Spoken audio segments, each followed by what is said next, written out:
Video देख रहे सभी साथियों को नमस्कार। Welcome to our YouTube channel back benchers Pathshala, जिस पर हम आपको करवा रहे हैं 10th के बोर्ड की एग्ज़ाम की तैयारी। उसी में हम आपको करवा रहे हैं साइंस, और हमारा जो अब लास्ट टॉपिक बचे हुए हैं, 2 टॉपिक बचे हुए हैं एनसीईआरटी के 12th चैप्टर इलेक्ट्रिसिटी के। सो ज़्यादा टाइम ना लेते हुए हम स्टार्ट करते हैं आज का टॉपिक। और अभी तक अगर आपने हमारे चैनल को सब्सक्राइब नहीं किया तो चैनल को सब्सक्राइब कर लीजिएगा, वीडियो अच्छी लगे तो शेयर कीजिएगा। सो स्टार्ट करते हैं हमारा आज का टॉपिक। हमारा आज का टॉपिक है जूल्स लॉ ऑफ हीटिंग। देखो, जूल जो है वो एक व्यक्ति का नाम है, जूल। उसने एक नियम दिया था हीटिंग को लेके। हमें पता है कि जब हमारे घरों में इलेक्ट्रिसिटी की सप्लाई होती है, मान लो आपके घर में अपने फोन को, मोबाइल फोन को चार्जिंग पे लगा दिया।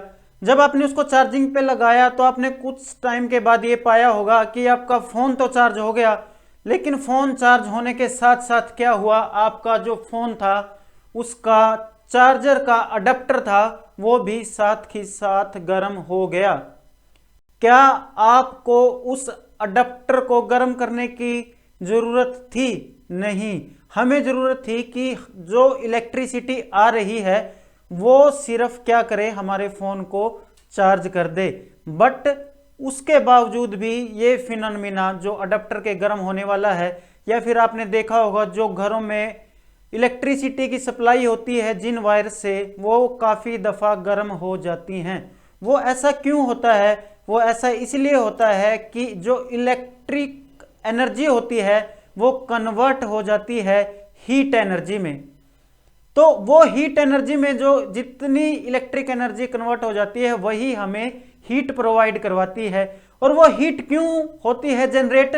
देखो, जो इलेक्ट्रॉन होते हैं, इलेक्ट्रॉनों के पास होता है चार्ज। इलेक्ट्रिसिटी क्या है? इलेक्ट्रिसिटी है इलेक्ट्रॉनों का शहर।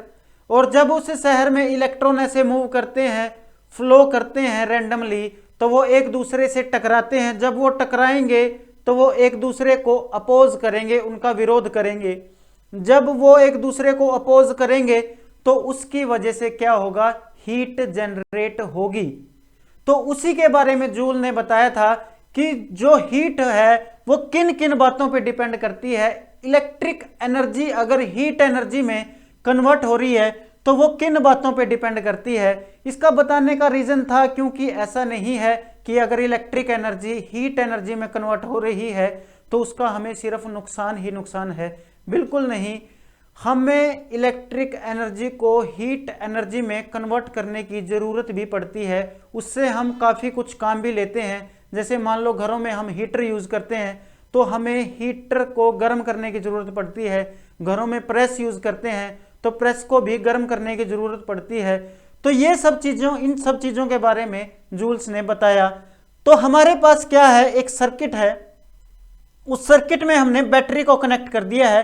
ये बैटरी जो है एनर्जी प्रोवाइड कर रही है, चार्ज प्रोवाइड कर रही है, या करंट मान लो आप प्रोवाइड कर रही है।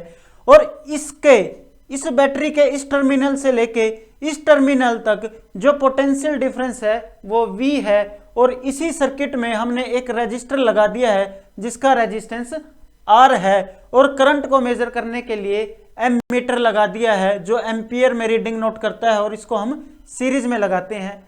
तो ये यहां से जो I करंट गया ये कितना यूजफुल वर्क में कन्वर्ट होगा और कितना हीट में कन्वर्ट होगी जो ये एनर्जी है, ये हमें देखना है। यही कहा है जूल ने कि H is equal to I square. I क्या है? करंट, R रेजिस्टेंस और T टाइम।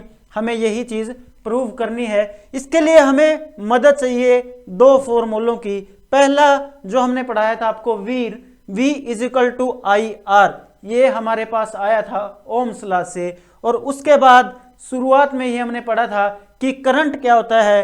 करंट क्या होता है? चार्ज पर यूनिट टाइम ही करंट होता है। इन्हीं की मदद से आइए प्रूव करते हैं जूल्स के जो हीटिंग लॉ है उसको। अब जो हमारे पास V है, V हमें पता है जूल है, तो यह बात पक्की है कि उसने कहीं ना कहीं वर्क डन के बारे में बात कर ही रखी होगी। अगर आप जूल से भली भांति परिचित हैं तो आपको पता है कि जूल ने वर्क डन के फील्ड में कितना काम किया हुआ है। तो हमने इस चैप्टर में वर्क डन सबसे पहले कहां सुना था? हमने सुना था पोटेंशियल डिफरेंस में, जो था पोटेंशियल डिफरेंस यानी कि volt is equal to work done upon q charge. Potential difference था कि हमें कितना वर्क डन करना पड़ता है यूनिट चार्ज को ले जाने के लिए एक टर्मिनल से दूसरे टर्मिनल तक।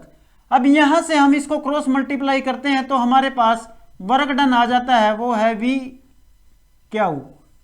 अब यहीं से हमारा जो फॉर्मूला है वो ड्राइव हो जाएगा और ये वर्क वही है, ये काम वही है जो हीट एनर्जी में कन्वर्ट होगा। अब देखो V को हम क्या लिख सकते हैं?